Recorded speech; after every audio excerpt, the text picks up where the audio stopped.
En este cuadro están las infracciones detectadas con mayor frecuencia en fiscalización.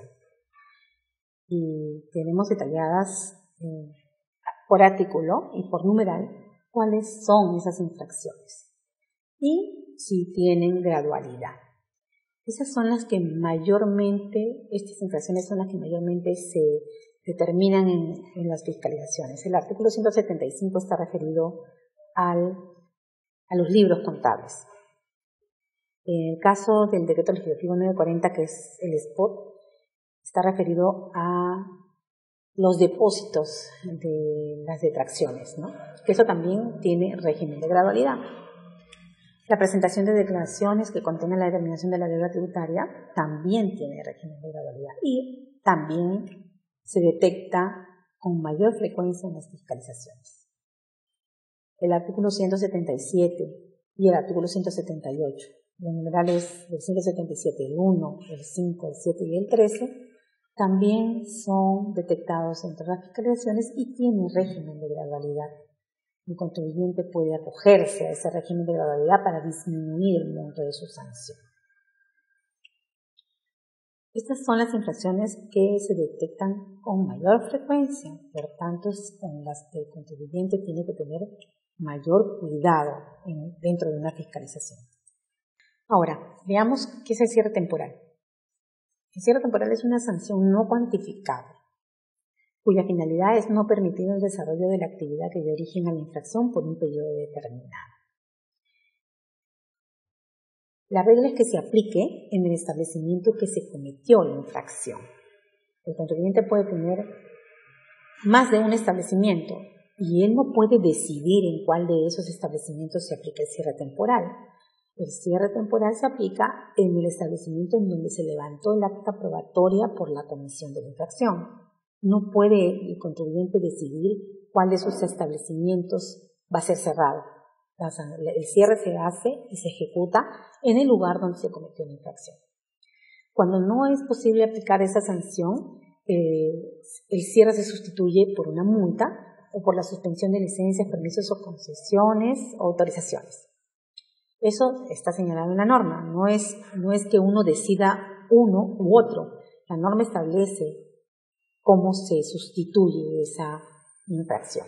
Y tampoco es posible que se sustituya a solicitud del contribuyente. Es por algunas eventualidades en el cierre o en la ejecución del cierre del establecimiento.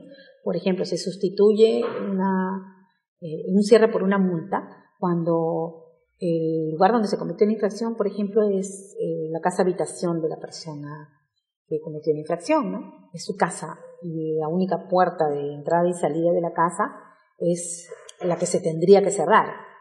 Por esa razón es que no se podría ejecutar el cierre y lo que hace la Administración Tributaria es cambiar la resolución de cierre por una resolución de multa. Otra de las posibilidades es que ese bien o ese lugar donde se cometió la infracción hayan dos contribuyentes con el mismo domicilio fiscal, obviamente por el hecho de que se perjudicaría al otro contribuyente, tampoco se podría cerrar el establecimiento. Y al no ser posible la aplicación de la sanción, el cierre se sustituye por la multa.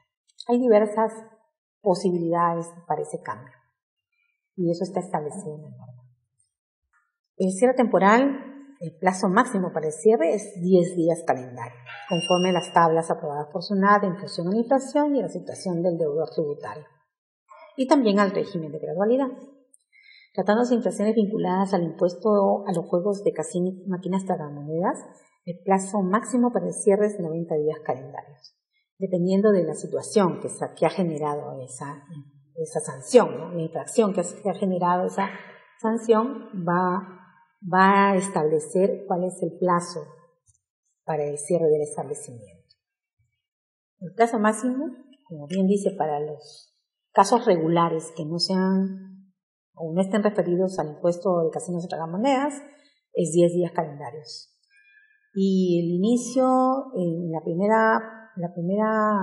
primer cierre que se hace al contribuyente solamente opera por 3 días. Y así, si es segunda oportunidad, aumenta Si es tercera o cuarta, aumenta y puede llegar hasta 10 días calendario de cierre como plazo máximo. La sanción de comiso es también una sanción no pecuniaria mediante la cual se afecta el derecho de posesión o propiedad, según sea el caso, sobre los bienes vinculados al comiso.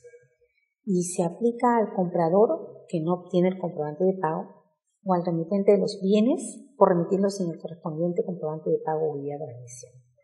Actualmente, la sanción de comiso se aplica cuando el remitente de los bienes lo hace sin el comprobante de pago o guía de remisión.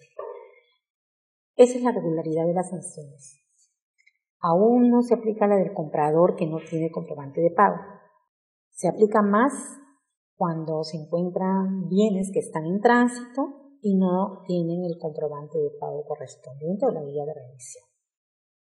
Y aquí, evidentemente, en el caso del comiso, se revisa si ese bien no es perecible o es perecible, ¿no? Dependiendo del tipo de bien que se va a comisar, es que la administración decide en el momento si realiza,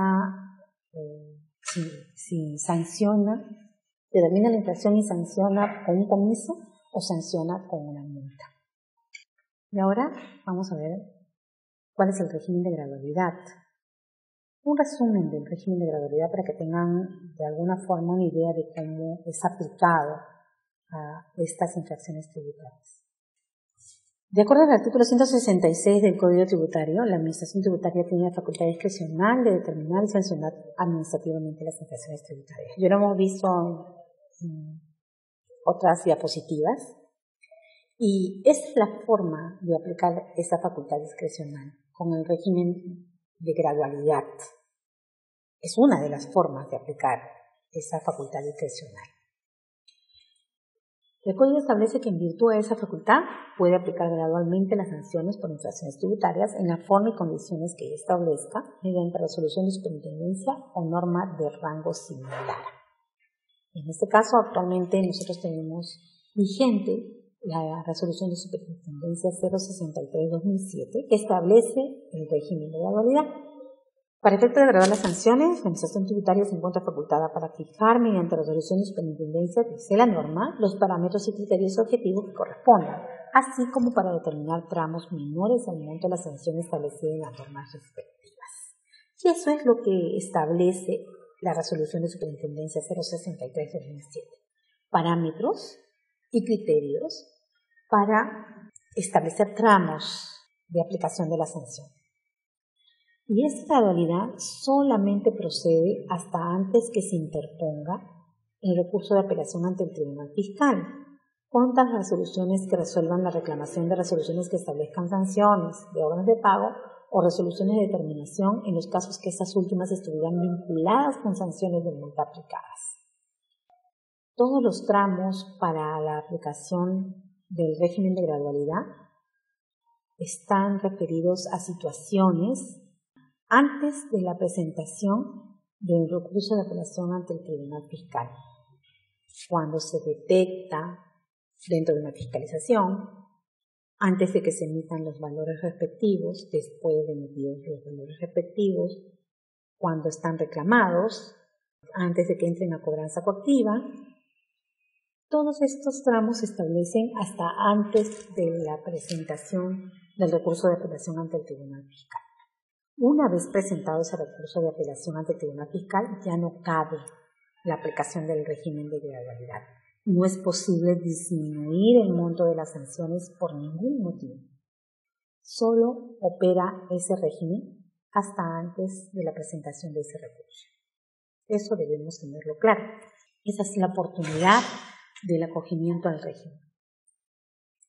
El régimen de gradualidad ha sido aprobado, como ya se indicó, con resolución de superintendencia 063/2007, vigente a partir del 1 de abril del 2007, y ha sido modificada por la resolución de superintendencia 180/2012, publicada el 3 de agosto y vigente a partir del 4 de agosto, referida a esa modificación a la inclusión del artículo 178 del Código Tributario dentro del régimen de gradualidad, porque antes el artículo 178 tenía un régimen llamado régimen de incentivos que disminuía las sanciones.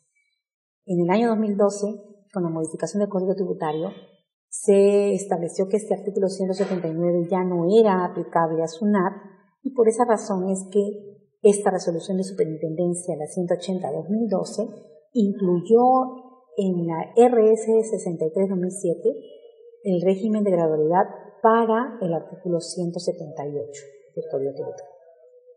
Y adicionalmente se emitió la resolución de superintendencia 195-2012, publicada el 25 de agosto y vigente a partir del 26 de agosto del 2012, para las infracciones del artículo 174, modificadas con la resolución de superintendencia correspondiente a la modificación del código, que se modificó el Código Tributario para el artículo 174, con lo cual se tenía que haber modificado la resolución 63, que contenía ciertas modalidades de rebaja para ese artículo, las cuales fueron modificadas con esta resolución de superintendencia, la 195-2012.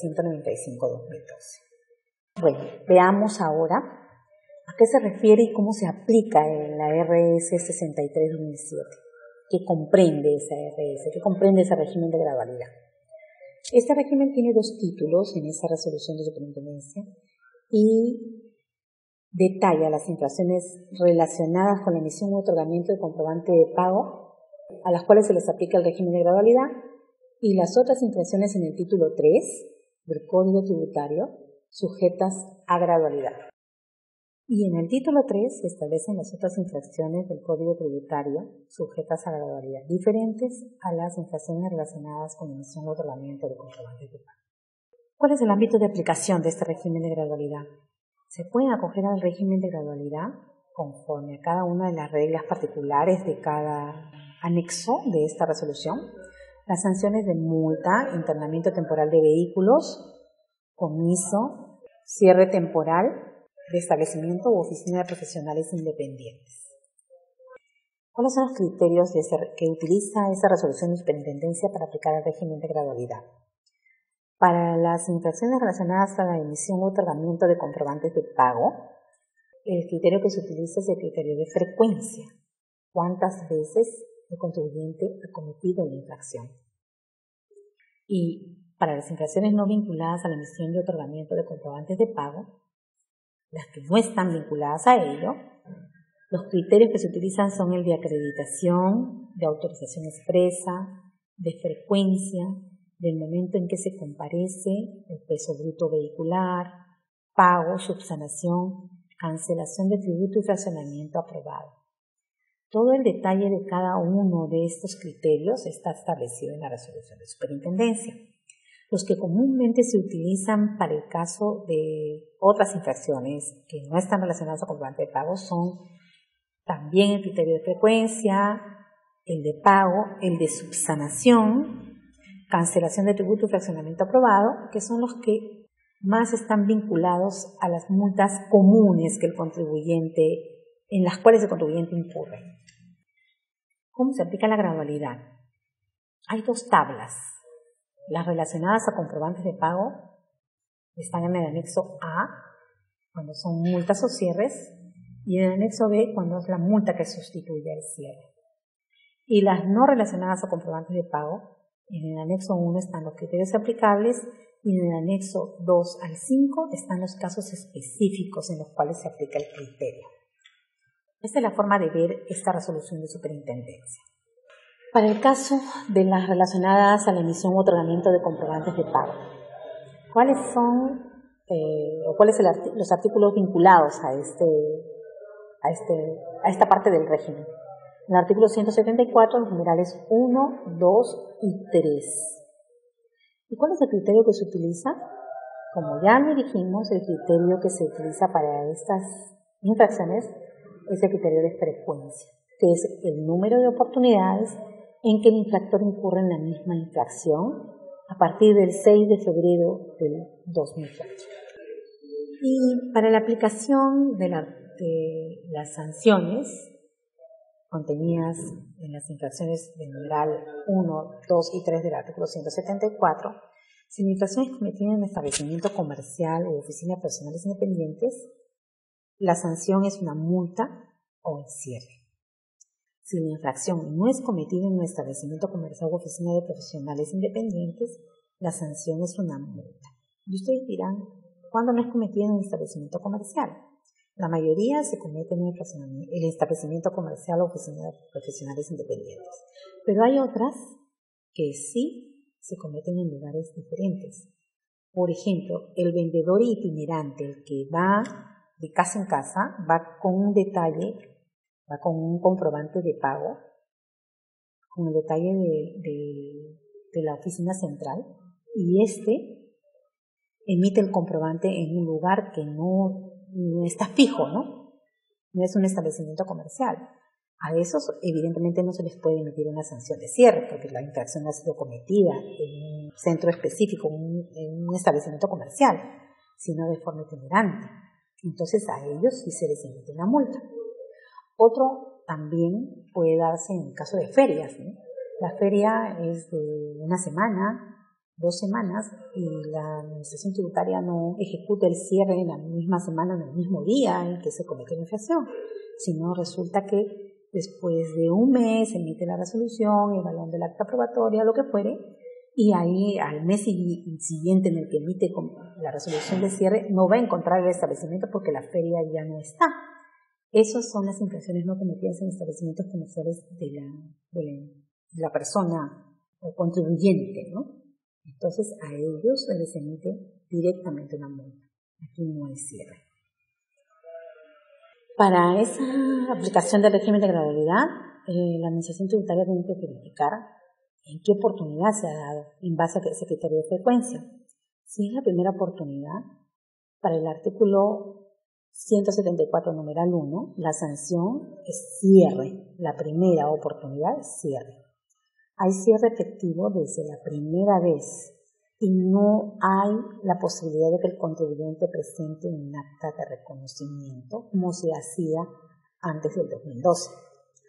Ahora, con la primera oportunidad de la infracción, de la comisión de la infracción, la administración tributaria aplica el cierre. Se sanciona con el cierre. Las sanciones establecidas en el artículo 174, numeral 2 y 3, están referidas a la emisión de un documento que no reúne los requisitos y características para ser considerado comprobante de pago. Ese es el 2. Y el 3 es emitir u otorgar comprobantes de pago distintos a la guía de remisión que no corresponden al régimen del deudor tributario. O sea, que emiten un comprobante o un documento que no reúne las características o que el contribuyente no tenía que haber emitido. Y en este caso se entrega el documento.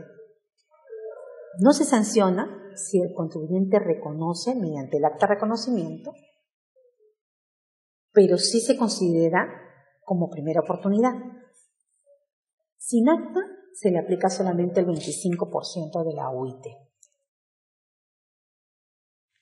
Solamente es aplicable el acta de reconocimiento para los numerales 2 y 3 del artículo 174. Y siempre que se considera presentado, siempre que se consigne toda la información requerida, sea suscrita por el deudor tributario, su representante legal o apoderado, y se presente dentro de los 5 días hábiles siguientes al acta probatoria, a la fecha en que se emitió el acta probatoria. Ese es el documento, este es el acta de reconocimiento. Debe ser suscrita por el deudor o su representante y dentro del plazo, como bien dijimos, de 5 días. Y solamente es aplicable esta acta de reconocimiento para los numerales 2 y 3 del Código Tributario, del artículo 174 del Código Tributario. Ese es el acta.